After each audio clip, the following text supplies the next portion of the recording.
We're comparing Tidal to Spotify, both music streaming services. We're looking at both of their web players here. We're looking at a lot of similarities off the bat. They're both very dark interfaces, very clean text, small thumbnail-sized images.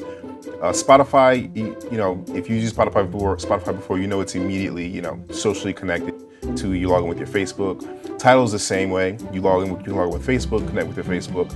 You can immediately, as soon as you log in, you see, what's new. They recommend, Tidal 10, High Fidelity. I guess they're going 15 years later. Album of the week. They have the different playlists they curate, based off of editorial style. They have new albums recommended, top 20.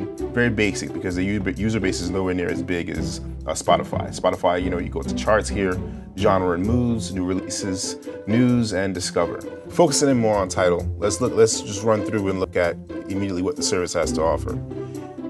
Curated playlists here, as we discussed before. Playlists, I haven't recreated any playlists yet, but they automatically recommend some playlists based on mood. They have here relax, party, workout, love, focus. Let's go into seasonal. Seasonal, we have some theme playlists here, 70s, 80s, 90s, similar to the same thing Spotify does. Summer comes around, they update the summer playlists, winter playlists. Checking out genres, the same way Spotify does. Pop, rock, alternative, hip hop, R&B and soul. My music, I haven't added much yet. One playlist.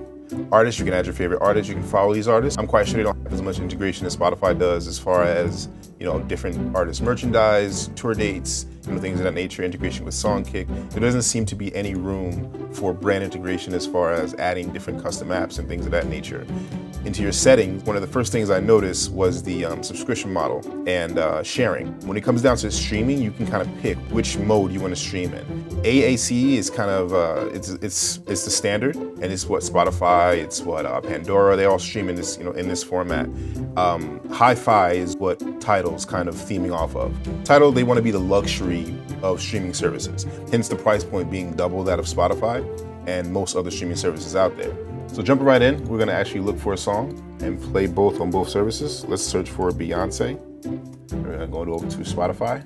Going to search for Beyonce.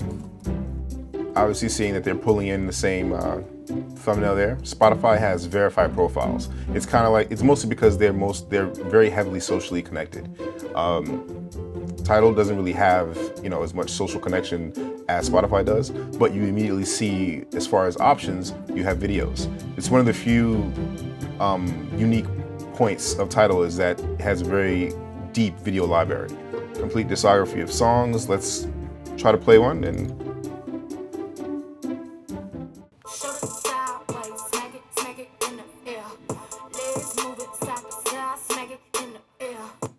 we're gonna go over to Spotify and play the same song.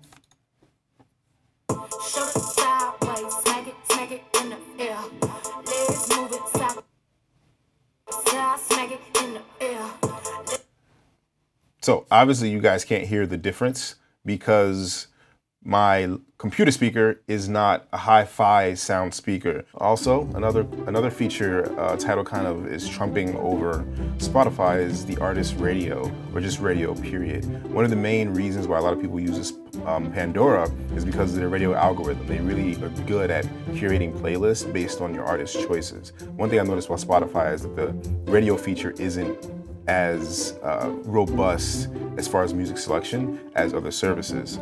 When I use Tidal, the radio service, the artist radio is kind of, it's more, it really knows what you're looking for. Hence I hit artist radio, it started playing Mariah Carey. If I'm to Beyonce, I'm instantaneously I'm into Mariah Carey. If I go to Spotify and I go to start radio, it's most likely just gonna give me straight up Beyonce, which is what I asked for. Which is basically what I asked for, but you want to use the radios to kind of discover new music, maybe songs you haven't heard before or hear something you haven't heard in a long time. Tidal versus the other streaming services out there is pretty much double the price. For me personally, right now it's not worth it with the features that they offer, but it's up to you to make the choice. So for more on Tidal versus the other music streaming services, make sure you check out Revolt.tv.